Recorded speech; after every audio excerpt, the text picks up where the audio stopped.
하나님 아버지, 오늘 우리에게 귀한 말씀을 주시기를 간절히 원합니다. 하나님 주시는 말씀을 선포할 때 종에게 능력 주시옵시고, 또 하나님 품으신 귀하신 그 의로우신 뜻을 정말 간파하고 또 받을 수 있는 영감 있게 하시고, 우리 모든 성도들이 하나님의 주시는 하나님의 귀한 생명의 말씀을 받을 수 있는 정말로 감각 있도록 주들 속에서 도와 주시옵소서. 예수 이름으로 기도드리옵나이다. 아멘. 하나님께서 자신의 독생자 예수 그리스도를 세상에 보내주신 것은 사람들을 죄에 빠져서 갇혀있는 상황에서 구출하기 위해서입니다. 이 땅의 모든 사람들, 이 땅에 태어난 모든 사람들은 꼭 자연인으로서는 파멸과 고생의 길에 갇혀 있습니다.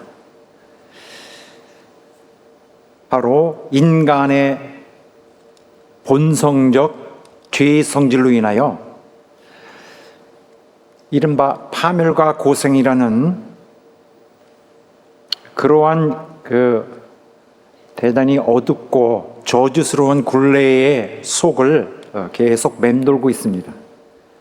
결국 자신이 자신의 죄로 인하여 스스로를 가두고 있는 것이나 다름없습니다. 그러나 많은 사람들은 이런 우리의 갖고 있는 환경을 정상이라고 여기고 있는 것 같습니다. 인간은 바로 그들이 처한 이러한 아주 나쁜 상황을 옳게 발견하지 못하고 있습니다. 그러므로 이런 상황에서 빠져나갈 기회도 찾기가 쉽지 않은 것입니다. 우리는 세상에서 벌어지고 있는 많은 그런 부정적인 일들에 대한 뉴스를 듣습니다. 가까이 있는 거 말고 저 멀리 있는 그런 뉴스들도 많이 이제 듣게 되는데, 그럴 때 많은 그 인명이 희생된 사건이라 할지라도 어떤 때는 그냥 남의 일처럼 그런 일이 있었구나 하고 마치 아무렇지도 않은 듯이 여기고 있는 경우도 있습니다. 그런 세상에 범죄가 있는 일들을 볼 때, 또 그것에 대한 반응하는 우리 자신들을 볼 때도 우리 속에는 사실 슬픈 생각에 잠겨 있어야 되지 않는가 하는 생각이 듭니다. 이 세상에 있는 많은 범죄들로 북적이고 있고, 세상 일들이 그런 범죄 속에서 또 형성이 됩니다. 우리는 그런 이미 익숙해져 있는 우리의 환경을 그저 정상적이라고 믿으려고 억지로 참으며 견디고 있습니다. 엄청난 슬픈 상황인데도 슬프다고 여길 여력도 없습니다. 그럴 시간도 없고 또 그렇게 판단할 통찰력도 없습니다. 현실을 느끼고 또 깨닫는 데 있어서 매우 둔하고 오직 거짓말에만 익숙할 뿐입니다. 우리에게는 그러므로 우리 스스로의 문제를 해결할 방법이 없는 거죠. 그러므로 우리에게는 절대자의 구원의 손길이 너무나 절실한 게 사실입니다. 이것이 인류에게 처해 있는 바로 가장 슬픈 진실입니다. 자, 본문의 말씀에 보면은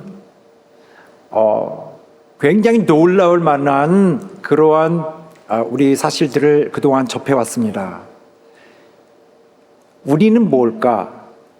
바로 하나님께서 이 세상의 인간들을 평가할 때 바로 그들 모두가 하나님의 멸망의 심판의 대상임을 명확하게 그가 선언하셨습니다.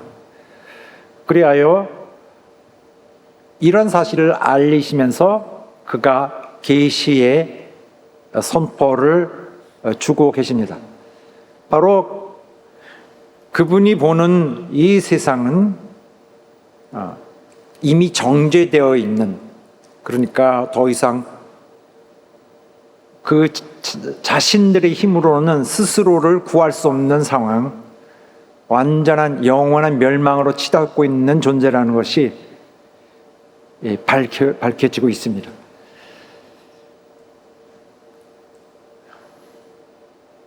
그래서 그런 인간의 그 상황에 대한 사실을 그대로 이렇게 하나님의 계시로서 선포되어지고 있는 것인데, 그러한 인간의 그 어떤 면에서의 인간의 그 죄성을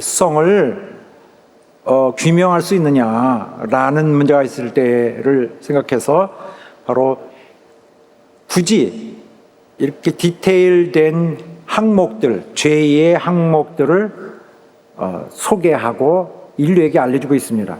그 첫째 것은 그러한 인간의 성격적으로 바로 이렇게 죄인이 틀림이 없다는 사실을 죄의 목록을 통해서 알렸습니다.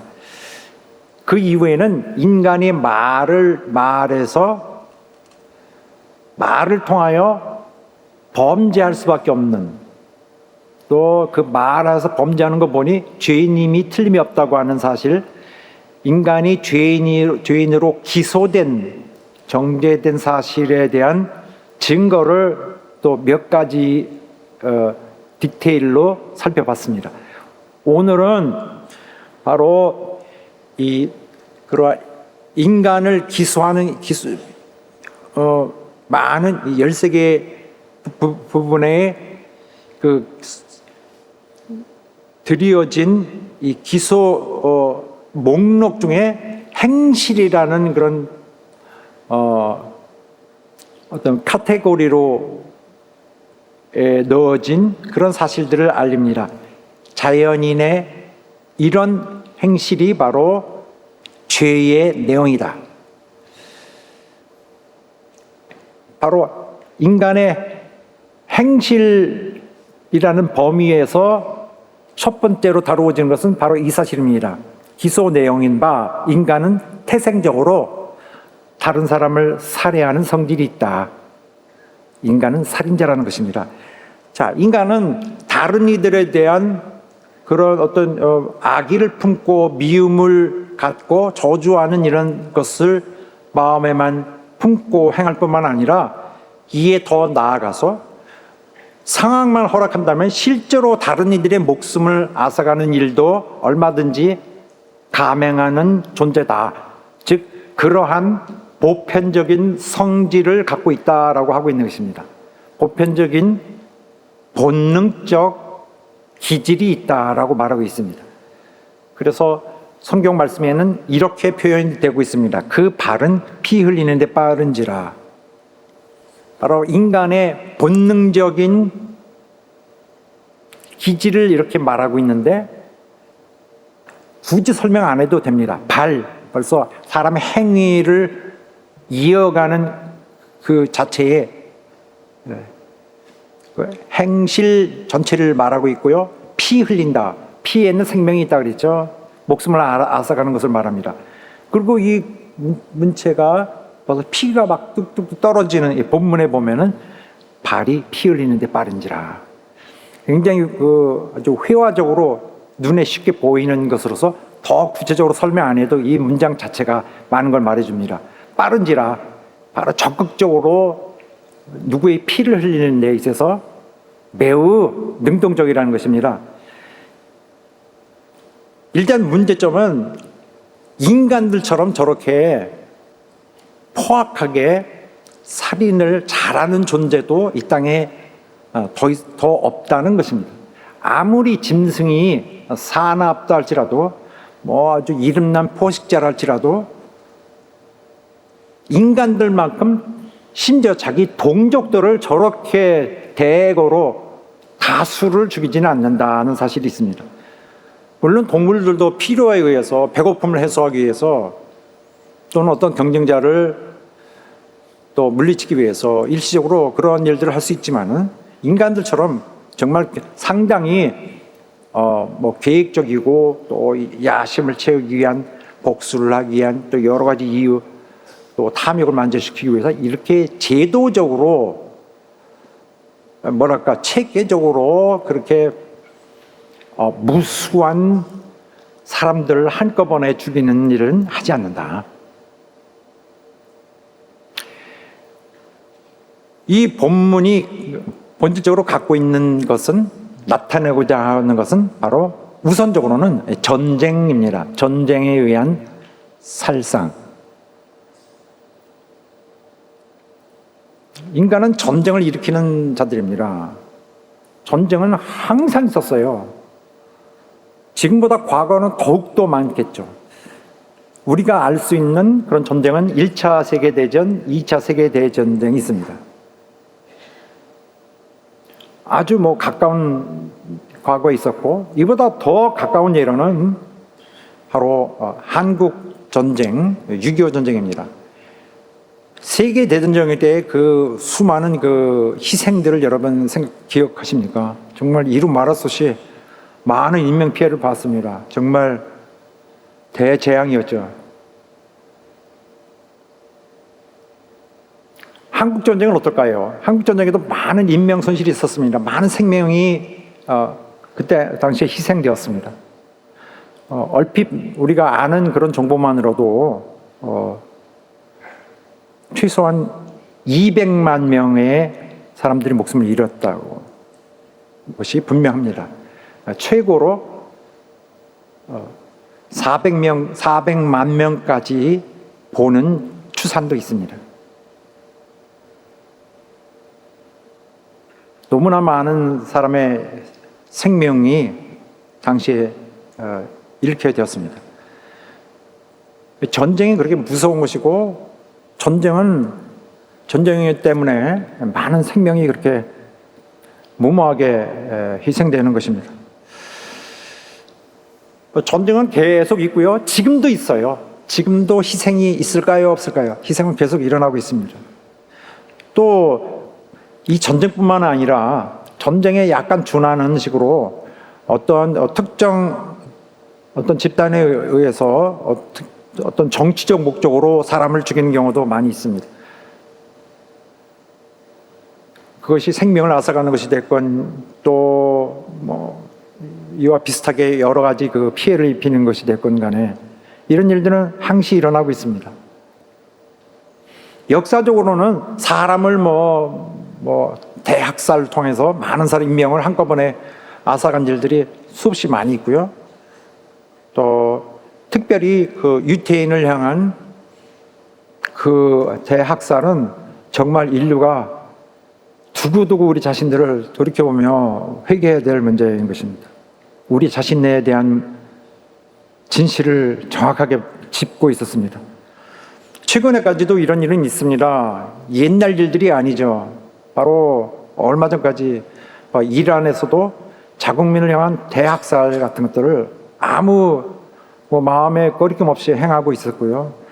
또 하마스라든지 이런 무장 단체에 의해서 일어난 사람을 갑자기 습격해서 수많은 사람들을 동시에 죽이게 되는 이런 일들은 정말 모르는 사람들도 상당히 많을 거예요. 그렇게 충격적인 일이 아닐 정도로 이런 일은 너무 빈번합니다. 사람의 목숨을 우습게 여기는 거 이런 것은 북한 같은 데서는 어떨까요? 거긴 일상적인 일이라고 알려져 있습니다. 이외에도 세계 곳곳에서 그것이 남미가 되었건 또 아시아가 되었건 또 동유럽이 되었건 이런 일들은 계속 항시 일어나고 있습니다. 정말 무자비한 살상이 바로 인간의 삶의 현 시간 속에 함께 흐르고 있는 것입니다. 뿐만 아니라 일상적인 이런 범죄를 통한 사례도 많이 있죠. 어느 나라든 어느 사회든 살인 사건들이 많이 있어요. 하루 자고 나면 여러 사람이 이미 세상을 떠나고 있는 것을 알게 됩니다. 살인은 항상 있는 것이고요.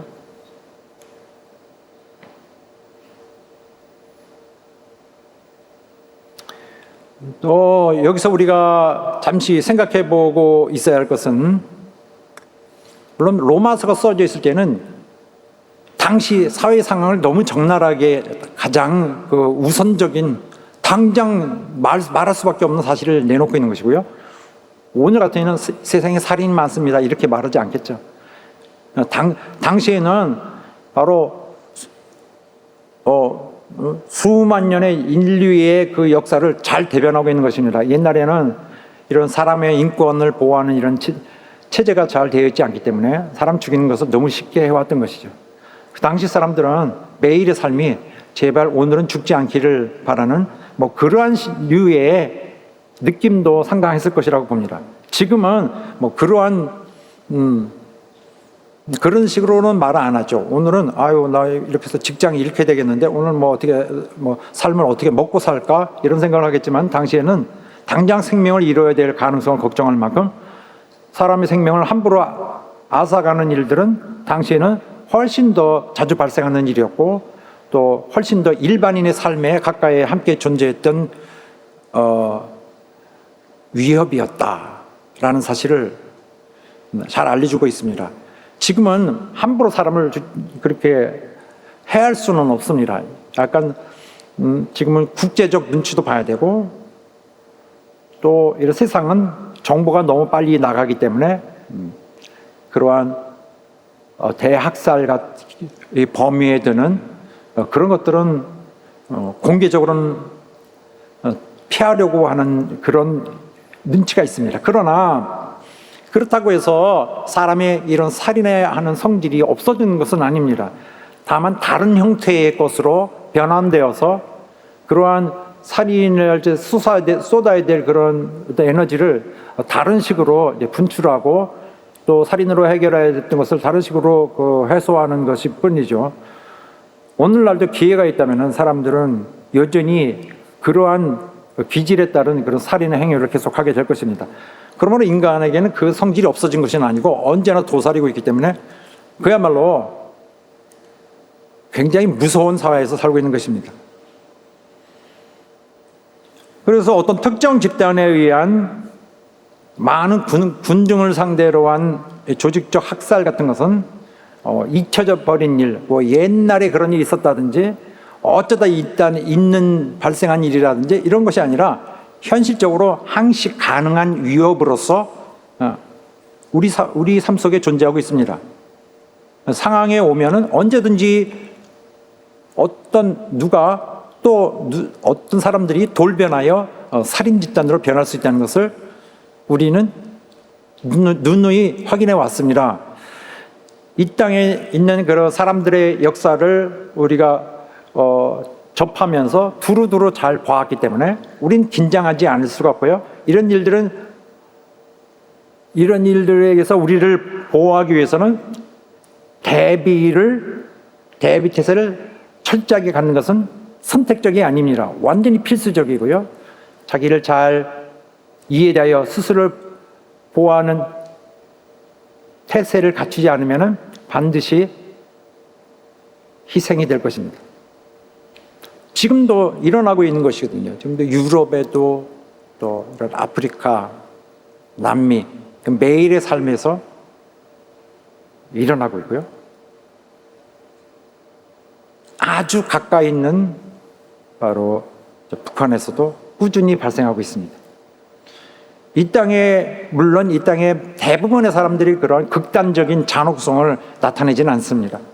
그렇지만 성경이 분명히 하고 있는 바, 살인에 대한 인간의 기질은 우리들 자신들이 얼마든지 인정할 수 있는 바, 바로 사람에게 심어진 그런 어떤 본능적인 여러 악행을 가능하게 하는 DNA적인 것, 어떤 영적인 악한 씨가 많이 있는데 그 중에 하나인 것으로서 바로 보편적으로 모든 사람 속에 이 마음에서 발견되는 악한 씨라고 볼 수 있습니다. 이 씨가 다 갖고 있는데 어떤 자에게는 그것이 자라서 열매를 맺고 다른 자에게는 즉 나타나지 않지만은 여전히 그 잠재성을 갖고 있는 것입니다.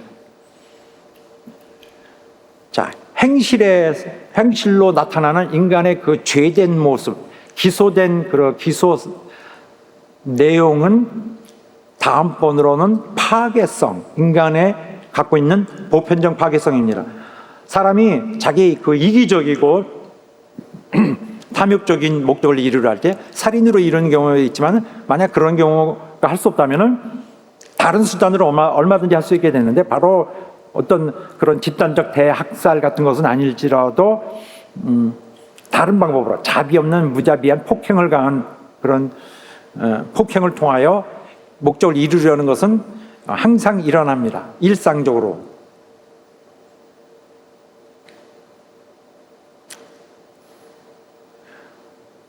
오히려 이런 일들은 더욱더 빈번하게 우리 사회에서 일어나고 있는 것입니다. 우리 주변에 가득하죠. 내가 지금 길에 가서 지금 만나는 이 사람이 어떤 사람인지 알 수 없는 것입니다. 어느 사람이든지 그럴 수 있기 때문에 2017년 이후에 우리 수년 동안에 우리가 잘 알고 경험해온 바, 교회를 거듭 습격하여서 끊임없이 고통을 가지고 있는 여러 가지 그 사안들을 보면은 바로 이것은 인간의 본성에 정말 내재되고 있는 문제점이구나라는 것이 분명해집니다. 정말 우리가 볼 때에 어떻게 기독교인이라면서 어떻게 저렇게 상상을 뛰어넘는 것들 너무 충격받아서 어떻게 저런 일들이 하려고 저렇게 많은 사람이 나왔을까라는 생각이 들죠. 그러나 본인들은 처음부터 그렇게 봤을 거예요. 그러나 다른 사람들이 같이 움직이면은 당연하다고 보는 것입니다. 그럴 수 있다. 바로 그것은 어떤 자기들이 모르는 새로운 성질이 자기들을 설득한 것이 아니라 자기 속에 있는 자기 자신들을 깨운 것입니다. 이렇게 함으로써 세상에는 인간들이 파멸 속에 있고요. 파멸이라는 말은 뭐냐면은 바로 완전히 조각내는 것입니다. 산산조각. 봐주는 것이다라고 볼까요? 정말 조각이 한없는 조각으로 나누어지는, 그냥 부수는 걸 말합니다. 그것이 파멸입니다. 또 고생 속에 있습니다. 고생이라 그러는데 이 고생은 바로 이 본문에서 이 원어로 표현되고 있는 것을 제대로 대표하지 못하는 것 같습니다. 그래서 고생이라 그러면 아유 고개 넘어가는데 이 보따리 들어가는데 아유 허리 아픈데 아유 이걸 되게 고생하셨네요. 아 말도 마라, 이 고생이라는 거 말도 마라. 이건 고생이 아니죠. 사실상은 여기서 말하는 고생은 바로 극도의 비참을 일컫습니다. 극도의 비참함, 미sery를 말하고 있습니다. 당시 우리 옛날 말로서는 그냥 고생 이렇게 하는 것이 당시는 주어진 단어 가운데 제일 적당했던 것 같습니다. 바로 이 세상에서 악인들에 의한 그런 극한 악행들이 벌어지고 파괴 행위가 이루어질 때 그 희생당하고 있는 많은 이들은 어떨까요? 바로 그들은 인생이 고달픕니다. 그들에게는 인생 길이 너무나 힘겨운 길일 수밖에 없습니다. 힘에 부쳐 이제 그만 살았으면 하는 생각도 많이 할 것입니다. 그렇지만은 마지못해 자식들 때문에 억지로 산다든지 그냥 억지로 살고 있는 사람들도 있습니다. 인생의 길이 너무 그들에게는 잔인한 것입니다.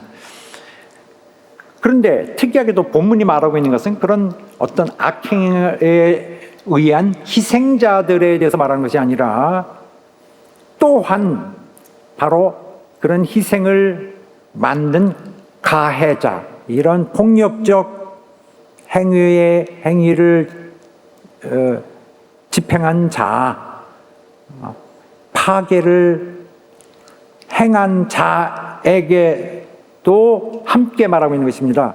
바로 왜냐하면 이러한 폭력을 가한 자는 결국 나중에도 자기들도 그 재앙을 덮어 쓰게 되고, 그럼으로써 결국 그들도 파멸에 이르게 될 것이라는 것이 분명하기 때문입니다.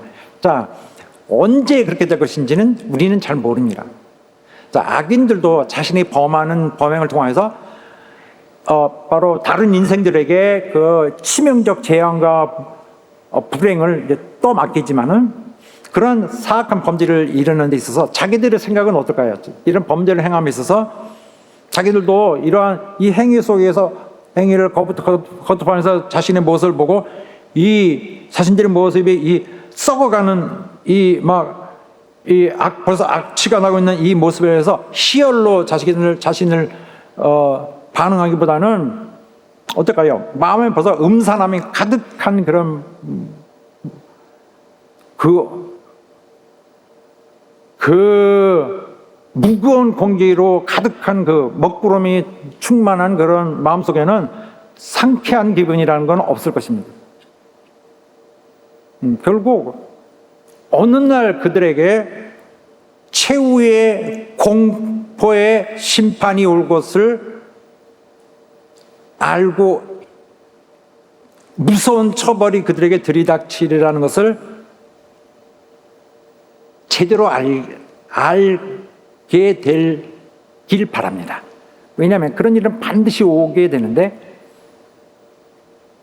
그날이 언제인지 모르지만 그날이 오기 전에 이미 마음속에서는 그날 이후로는 바로 그 언젠가 적어도 그 최후의 마지막에 그 대저주의 정말 유황불의 그런 대향연의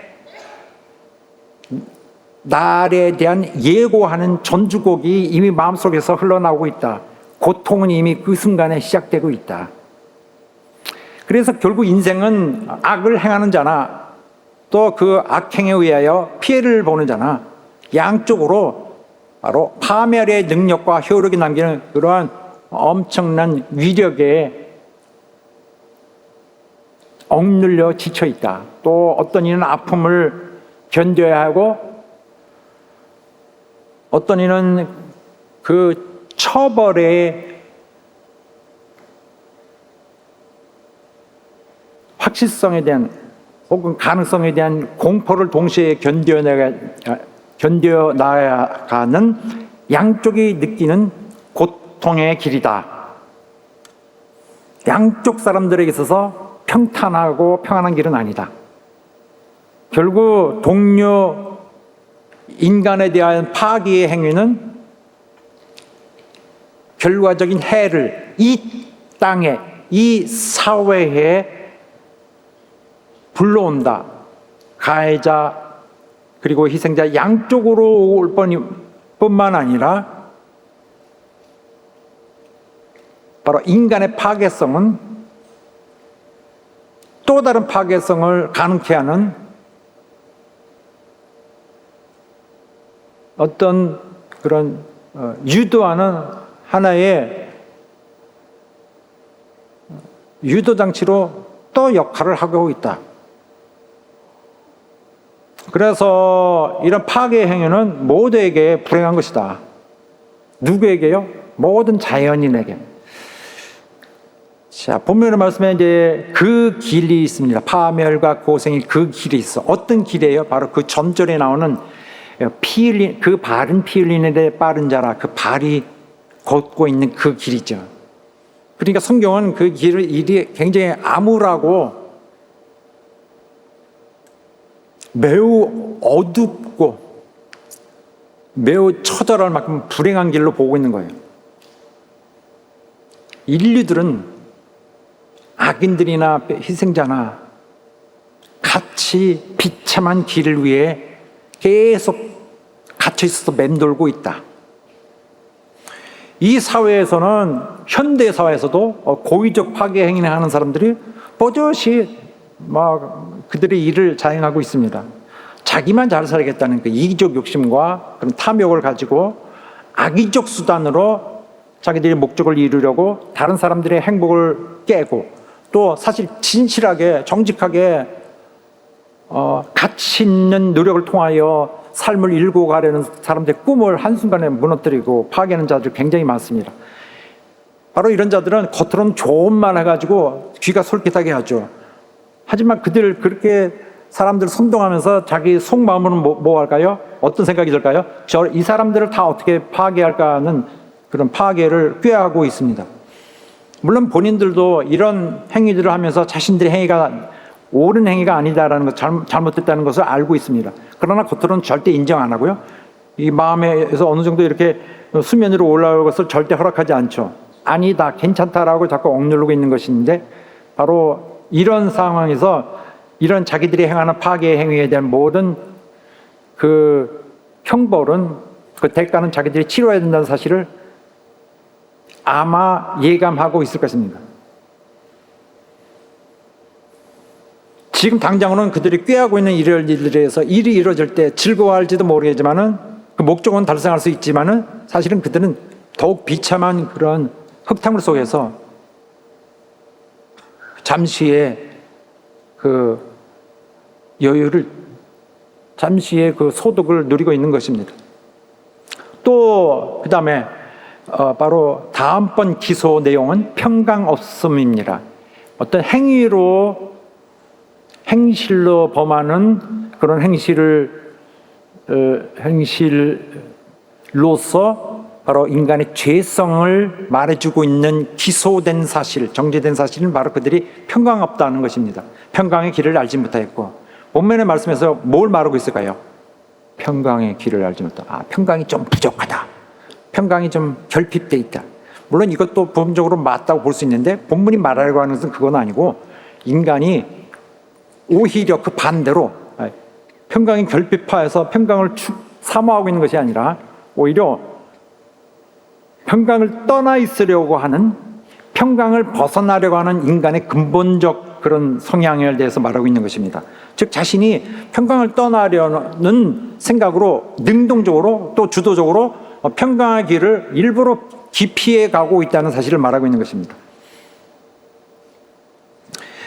그래서 영적인 상황으로 볼 때 일반적으로 사람들이 그 악행을 계속하는 이유는 참 하나님의 평강을 알지 못하기 때문에 그렇죠.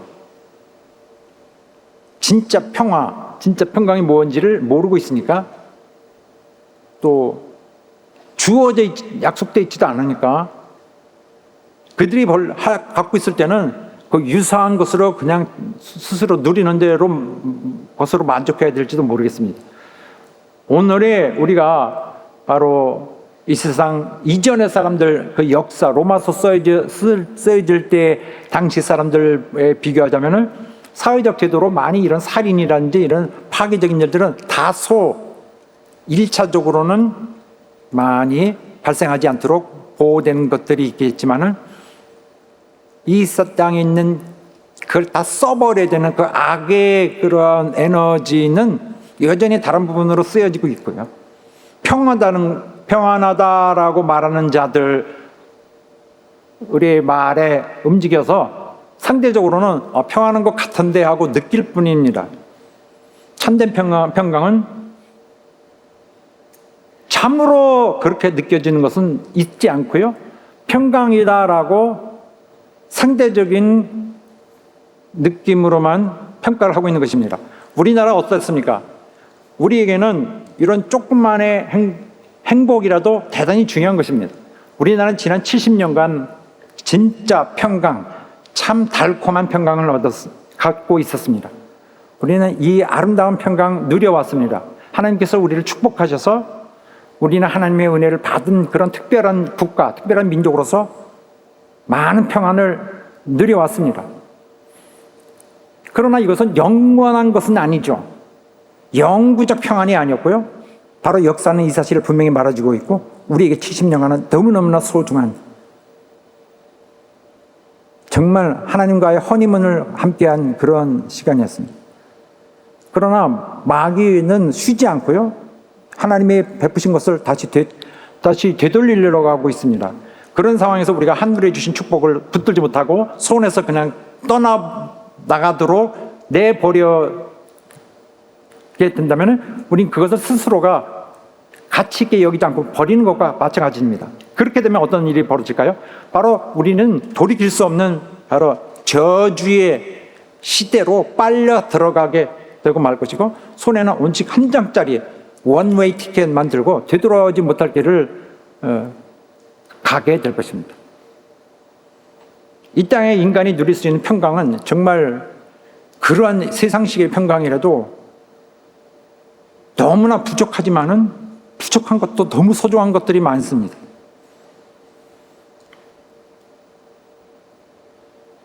그러나 이 세상에서는 그래서 이런 악인들은 거짓된 평강을 자꾸 말하면서 사람들을 속이고 있습니다. 평안이란 말은 자주 정치적 목적으로 악용되기 일쑤입니다. 겉으로는 평강을 말하지만 사실은 그들은 더 불행과 비참함을 유도해 갑니다. 자기 목적을 위해서 거짓말을 하면서 사람들을 안심시키려고 하는 것입니다. 그리하여 저항을 하지 못하도록. 그러나 그렇게 해서 사람들을 마음을 이렇게 돌리려고 마음을 유혹하는 그들의 말을 하는 중에도 그들의 머릿속에는, 생각 속에는 많은 사람을 위한 그들이 겉으로 말하고 있는 이 평강은 있지도 않습니다. 오직 자신의 이권을 차지하려는 즐거운 탐욕적인 생각만 가득할 뿐이죠. 그래서 여기 말씀에도 그들이 내 백성의 상처를 가볍게 여기면서 말하기를 평강하다 평강하다 하나 평강이 없도다. 평강을 말하면서 자기의 그런 탐욕을 이루려고 사람들 미혹하고 있는 부분을 명확하게 지적하고 있습니다. 그리스도교의 신자들은 이 땅에 있어서 그 누구보다도, 기독교 교회의 신자들은 누구보다도 바로 진정한 평강에 대한 감각이 있습니다. 다른 사람들이 모르는 감각. 기독교인들은, 이 기독교 교회의 신자들은 바로 이 평강을 향한 그런 성취와 그런 욕망으로 바로 오늘의 삶도 견뎌가면서 그 평강을 가져오려고 모든 길을 일구어가고 환경을 일구어가고 있습니다. 그들은 자신들의 그냥 본의로 생각하는 것이 아니라 하나님의 약속을 믿으며 그분의 인도를 따르고 이렇게 하고 있습니다. 개인들이건 또 사회, 어떤 그러한 기독교적인 사회에서 그렇게 하고 있는 거죠. 그들에겐 그런 부름이 있어요. 그래서 그렇게 하고 있는 동안 실제로 훨씬 더 풍성하고 실제적인 평강은 그들 마음속에 존재합니다. 세상에선 느껴볼 수 없는, 무너지지 않는 그 평강. 한 번 세워지면, 한 번 그 안에 내재하면 다시 없어지지 않는 진짜 평강을 꼭 닮은 것은 그들의 마음속에 있어요. 그들은 바로 이 자기 마음에 있는 이 평강을 사회에 다시 구현시키려고 하는 그 꿈으로 이 세상을 참고 세상을 만들어가고 있습니다. 실제로 그리스도인은 실제로 이 땅에서 이 사회를 평안한 사회로, 방향으로, 평안한 완벽한 하늘의 평안이 아니라 할지라도 그 평안을 쪽으로 바라보는 저들의 마음에 익숙함이 있도록, 저들의 마음에 사모함이 있도록, 세상에 아름다운 그 마음들이 있도록 이 땅의 평안을 이룩하는데 중대한 기여를 해온 하늘이 보내준 일꾼들입니다. 할렐루야. 물론 성경은 분명히 말합니다. 이 땅에 평화의 왕, 바로 이 땅에 오신 예수 그리스도를 가리키는 이사야의 말씀입니다. 평화의 왕이 오시기까지는, 평강의 왕이 오시기까지는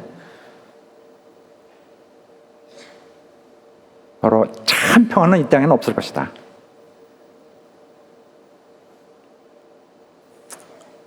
그렇지만은 우리는 이 땅의 평강을 위해서, 하나님 평강을 위해서 오늘 중요한 일들을 중하게 행해야 될 일들이 있는 것입니다. 자, 도대체 인간은 왜 이렇게 스스로를 망가뜨리고 자기들이 사는 세상을 망가뜨리고 있을까? 왜 저런 짓을 하고 있을까? 왜 인간은 도대체 이런 악행을, 이런 불의를 계속 행하고 있을까? 바로 이런 그들의 목구멍은 열린 무덤, 혀로는 속의 인물 일삼고, 입술에는 독사의 독을 품고, 입에는 저주와 악독이 가득하고, 발은 피 흘리는 데 빠르고, 파멸과 고생이 그에 있어서 평강을 알지 못하고 그 위에서 계속 맴돌고 있다. 왜 그럴까? 왜 이런 저주받은 모습을 계속 이어갈까? 바로 본문의 말씀은 그들에게는 하나님을 두려워하는 마음이 없기 때문이다 라고 했습니다. 하나님을 두려워했다면 저렇게 하지 않을 것이다 라고 하고 있는 것입니다. 하나님이 두렵다면 죄를 범하지 않았을 것이다. 자, 그들은 왜 자꾸 죄를 범할까? 그들 안에 있는 그 메시지, 하나님에 대한 메시지, 하나님에 대한 그걸 알리는 자기 속에 있는 그 장치를 무시하기 때문입니다. 인간이 죄에 빠져 사는 이유는 하나님의 존재하심을, 그의 살아계심을 믿지 않기 때문이다. 만약 믿었다면 악을 행하려고 그렇게 함부로 대들지 않았을 것이다. 그렇지만 현실은 그들의 눈앞에는 하나님을 두려움이 없느니라. 문제구나. 이 세상은 바로 하나님에 대한 두려움을 가질 만한 환경이 되지 않습니다. 많은 사람들이 이 온갖 그 이런 거짓말 세트에 익숙해 있습니다. 거짓 정보에 굉장히 편안하게 자기들을 맡깁니다. 그런 반면에 의와 진리에 대한 정보들, 진짜 참된 정보는 그들에게 주어질 때 오히려 그들은 그것을 낯설다고 여깁니다. 이미 그들은 거짓말이 익숙해져 있기 때문에 이 세상 사람들은 그냥 세상에 방치해 놓으면은 저들은 반드시 멸망할 수밖에 없는 그런 조건에 있어요. 그들은 자신을 지으신 창조자를 보지 못합니다. 관심이 없어요. 보고 안 보고 할 그런 아무런 가치를 느끼지 않고요. 그들은 누가 하나님을 소개하면은 그러면 자기들은 눈을 부릅뜨면서 안구로 하나님을 보고 확신하려고 합니다.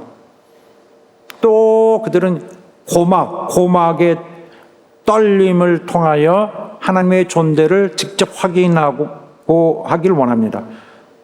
그런데 이것보다 더한 다른 것을 원하면은 그 다음에 하려고 하지 않습니다. 그거 아니면 안 된다라고 보고 있는 것입니다.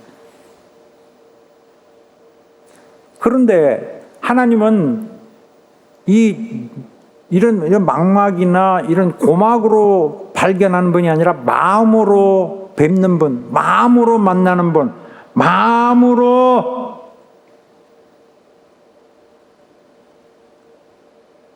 마음속에서 실제적으로 존재하는 분인데 하나님을 과연 볼 수 있을까요? 닫혀진 그들의 마음으로는 볼 수 없는 것입니다. 그러므로 이 세상에서는 이 하나님을 두려워하지 않는 것에서는 바로 그들의 이런 상황이 굉장히 나쁜 거죠. 하나님을 두려워하는 마음은 어떤 것인가? 어떤 게 하나님을 두려워하는 마음인가? 먼저 이런 신자들이 갖는 그 하나님에 대한 그 경건한 두려움 있죠. 섬기는, 숭배하는 두려움.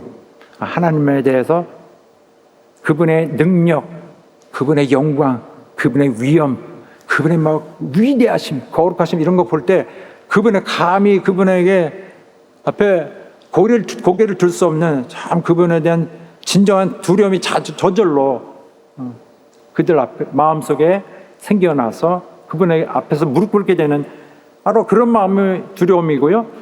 또 다른 형태의 두려움이 있는데 바로 하나님을 귀하게 여기는 자, 하나님을 마음에서 사모하는 마음으로 그분을 대하는 자에서 우러나오는 두려움이 있습니다.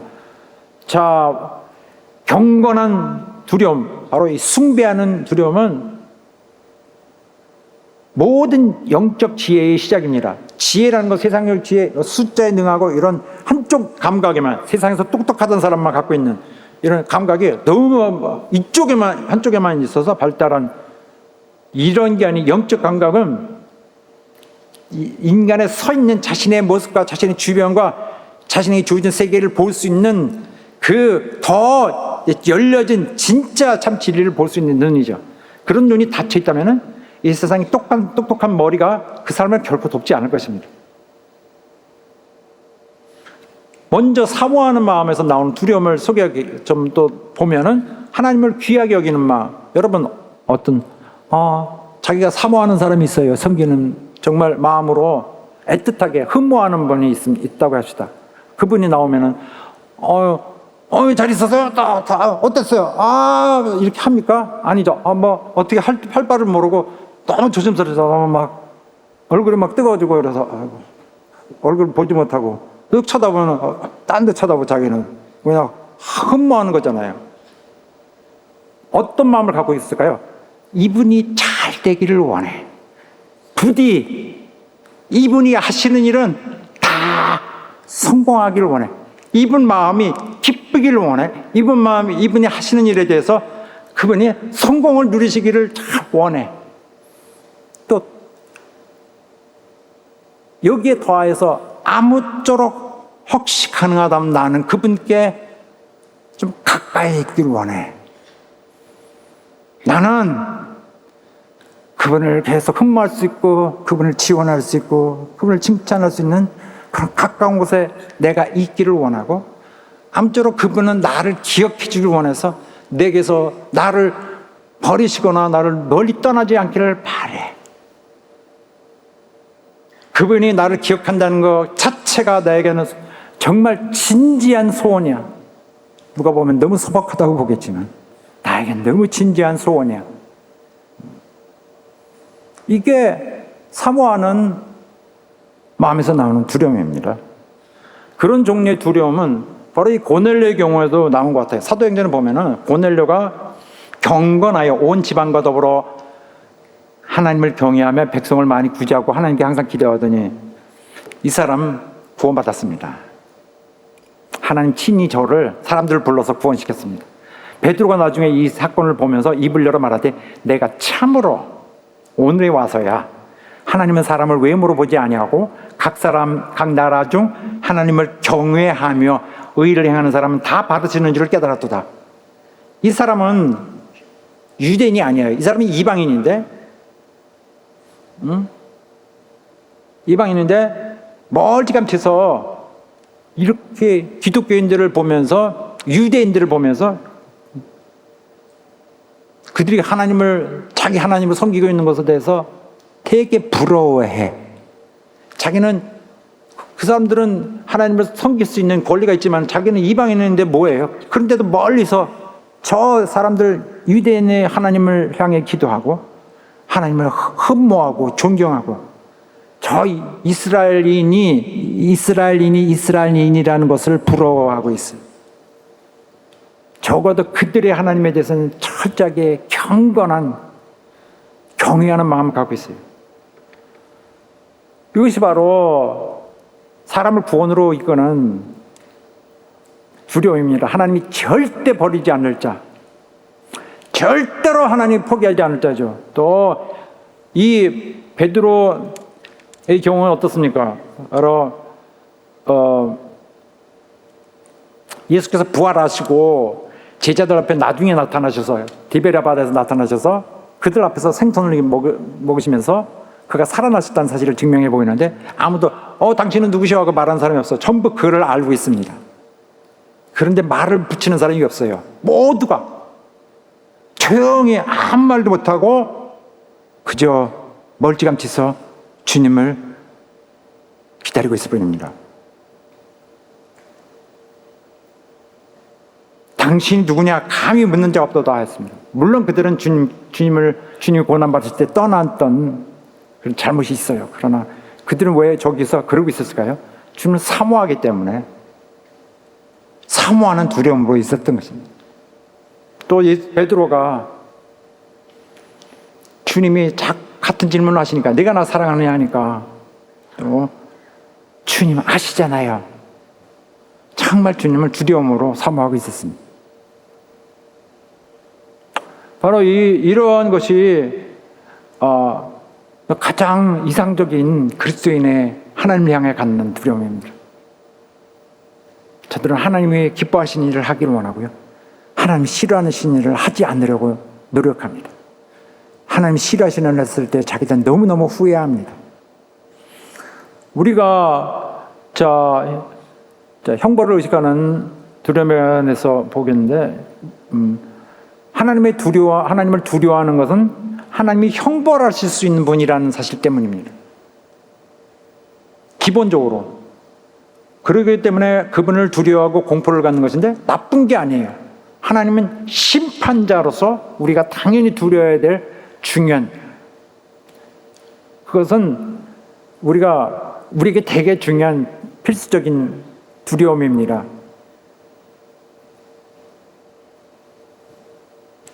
우리가 하는 노래 중에 있어요. 이 위대하신 주라는 노래.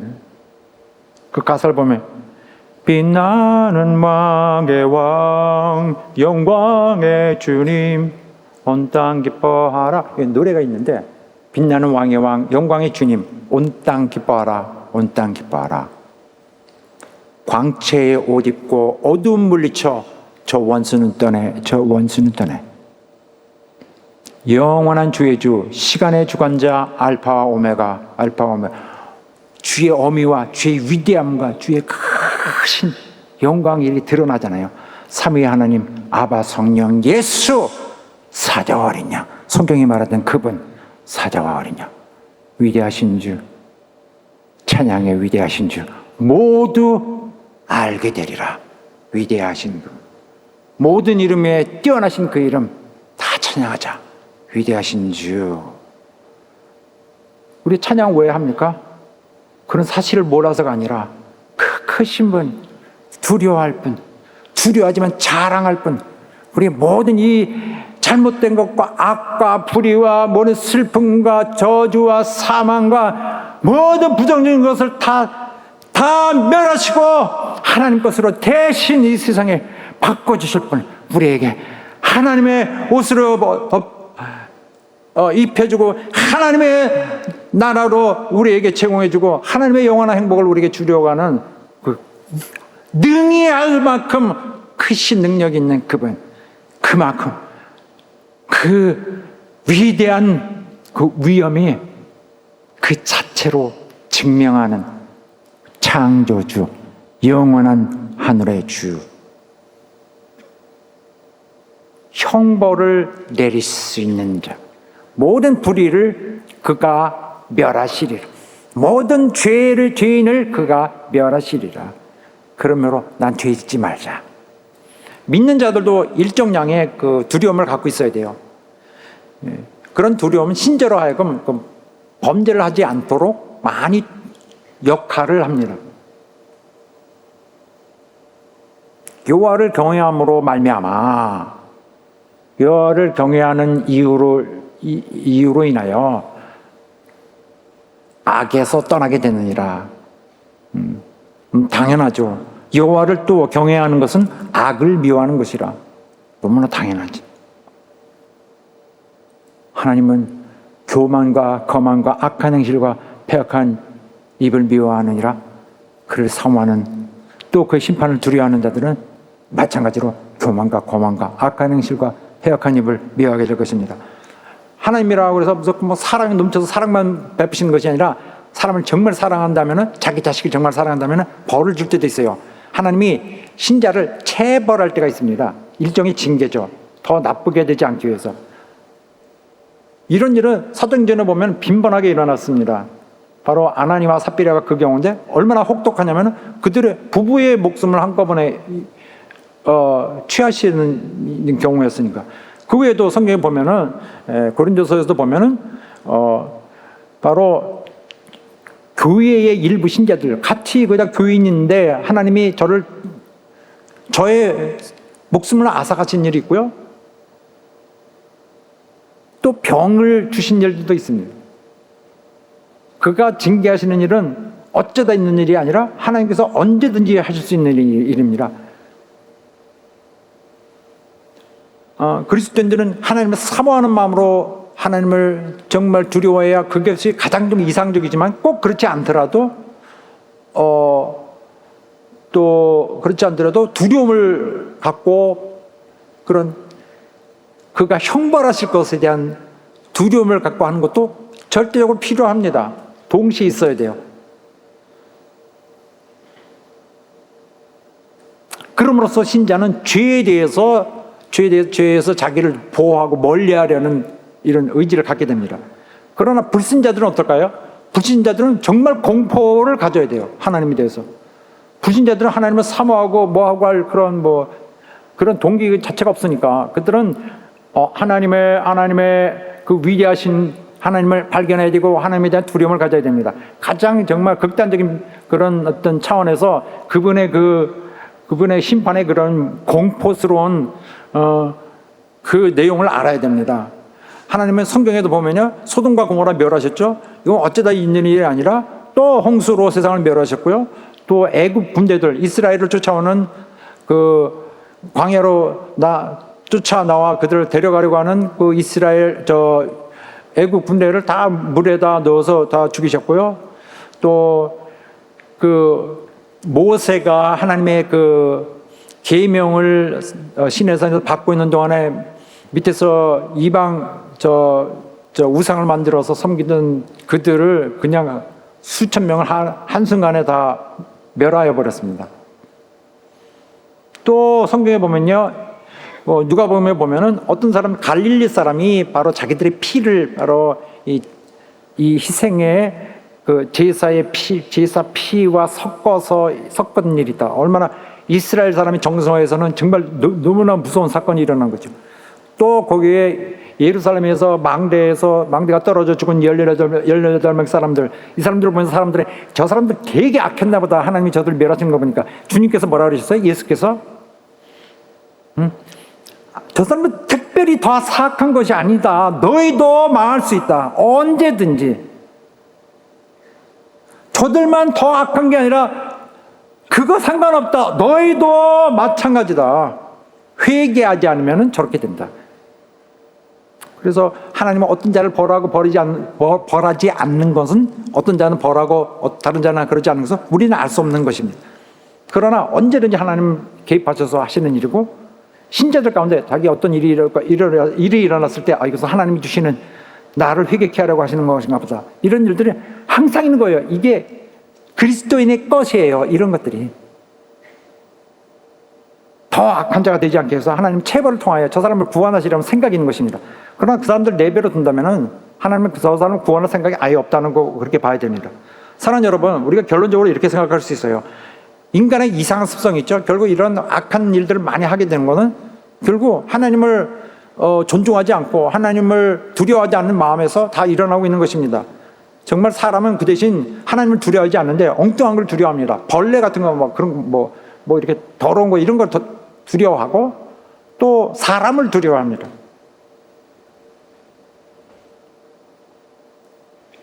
악행은 하나님을 두려워하는 마음에서 두려워하지 않는 마음에서 오는 것이고요.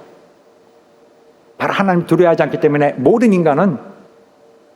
모든 자연인은, 중생하지 않은 자연인은 파멸과 고생의 길에 갇혀 있다. 사랑하는 여러분, 겉으로 보이는 것은 모든 것이 아닙니다. 겉으로 보는 것은 정말 극히 일부분일 뿐입니다. 우리는 바로 이 겉으로 보는 세상의 시각으로 모든 것을 판단하지 않길 바라겠습니다. 옛 일은 지나갔고요. 우리는 옛 사람이 아닙니다. 우리는 지금 이전에 갖고 있던 그런 모든 것을 다 버리고 어떤 다른 각도에서, 다른 높이에서, 다른 신분에서, 다른 꿈을 가진 사람으로서 보고 있는 것입니다. 우리는 옛 사람이 아닙니다. 우리는 이 땅의 저주와 불행에 속한 자, 거기에 끌려가고 거기에 잠겨있고 다시 빨려가고 다시 시달리고 하는 자가 전혀 아닌 거죠. 우리를 파멸해서 가두고 있던 더러운 마귀의 더러운 손길은 이미 예수 그리스도의 보혈의 능력으로 끊겨져서 우리를 자유케 해서 우리는 자유인입니다. 우리는 하나님의 의와 진리로 살고 있어요. 우리는 뭐로 먹고 있어요? 진리로 먹고 삽니다. 우리의 마음에는 하나님의 의가 있고요, 우리에겐 평강이 있습니다. 평강이나 가짜 평강 말고요, 그거 안 해도 된다. 우리는 진짜 평강이 있고, 이 평강은 나는 세상에 만들리라. 우리는 하나님, 정말 하나님 안에서, 그리스도 안에서 진짜 평강이 있고 내일의 소망이 가득하고요, 우린 옛사람으로 돌아가지 않는 여러분 되기를 예수 이름으로 축원합니다. 우리 앞에는 완전한 하나님 준비하신 완벽한 승리와 완벽한 기쁨과 완벽한 궁극적인 만족이 기다리고 있습니다. 우리가 여기서 옛사람 붙들고 다시 헤맬 필요가 하나도 없는 것입니다. 마귀에게 우리를 잡아가려고 다시 우리 자신을 내놓을 이유가 하나도 없는 것입니다. 우리 주님이 자신의 목숨을 내놓고 우리에게 확보해 주신 영원한 나라의 영원한 자유와 영원한 승리와 영원한 행복은 바로 우리의 삶을 능히 바꾸고 능히 변화시켜줄 성령의 능력과 더불어서 정말 하나님의 계획하신 그 영광의 길에 훌륭하게 걸어가는 성공하는 주님의 자녀들 될 것입니다. 할렐루야. 성령의 능력을 의지하고 힘차게 달려가시는 여러분 되시길 간절히 바라겠습니다. 과거에 우리 앞에는 파멸이 있고 또 고생이 있던 그 길을 갔지만은 지금은 영원한 번영의 길이 있습니다. 어떻게 미래를 아름답게 할까? 어떻게 큰 성공을 이룰까? 우리 앞에 기쁨의 길, 영광의 길 열려져 있습니다. 주 예수의 은혜로 이렇게 될 것이고, 우리를 구원하신 주 예수님, 우리를 인도하시는 친히 우리를 견인해 가시는 대장으로서 그는 우리를 이 의의 길, 진리의 길, 자유의 길을 걷는데 그가 필요한 모든 것을 제공할 것이며 그가 우리를 승리한 길을 가는 자로 만들어주실 것입니다. 할렐루야. 자, 함께 기도합시다.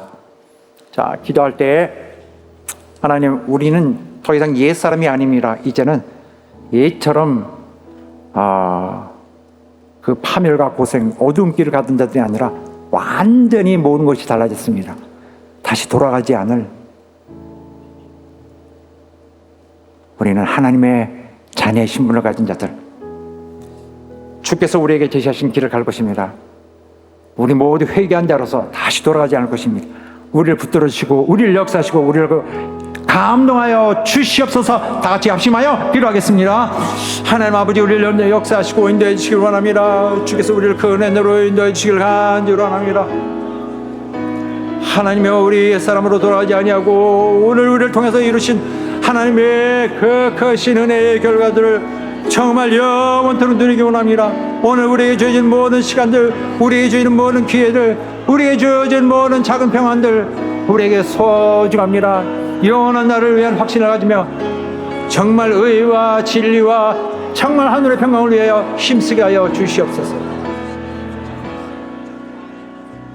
하나님 아버지, 오늘 말씀 듣는 우리 성도들 다 도와주셔서 우리가 옛사람의 그런 어둡고 실패하고 절망이고 길이 막히고 갇혀있는 그런 정신을 갖지 아니하고 완전히 중생하고 거듭난 자로서 우리 속에는 하나님이 갖고 있는 모든 역량과 하나님이 갖고 있는 모든 비전과 하나님이 갖고 있는 모든 귀한 가치들이 다 있습니다. 우리 옛날로 돌아가지 아니하고 하나님이 우리를 정말 의의 길, 자유의 길, 정말 평강의 길로 인도해 주셨으므로 우리 이곳에서 승리하며 훌륭하게 함께 힘을 합하여 걸어가게 하여 주시옵소서.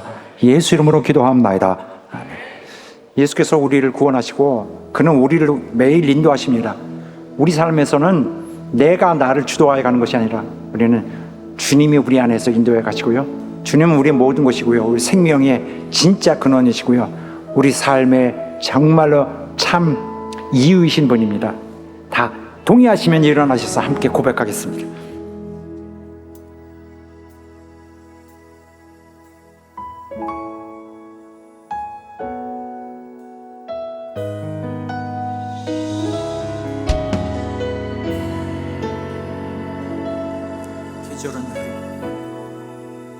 계절은 흐르고 꽃은 피고 져도 시들지 않을 생명이 있네. 바랄 수 없었던 죄인인 나에게 생명의 주님 자신을 주셨네.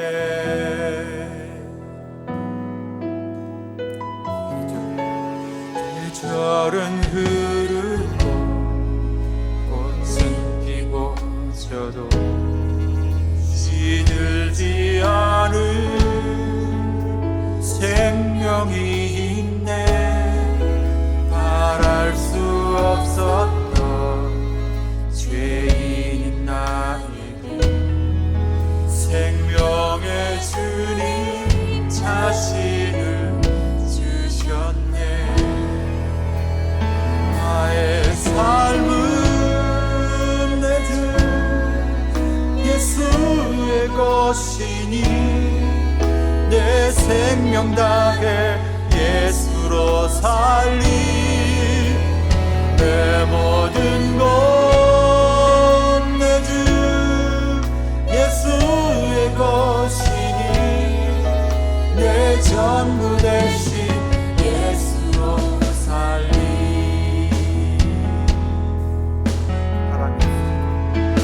바람이 스치는 삶은 지나가도 꺼지지 않은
대신 예수로 살리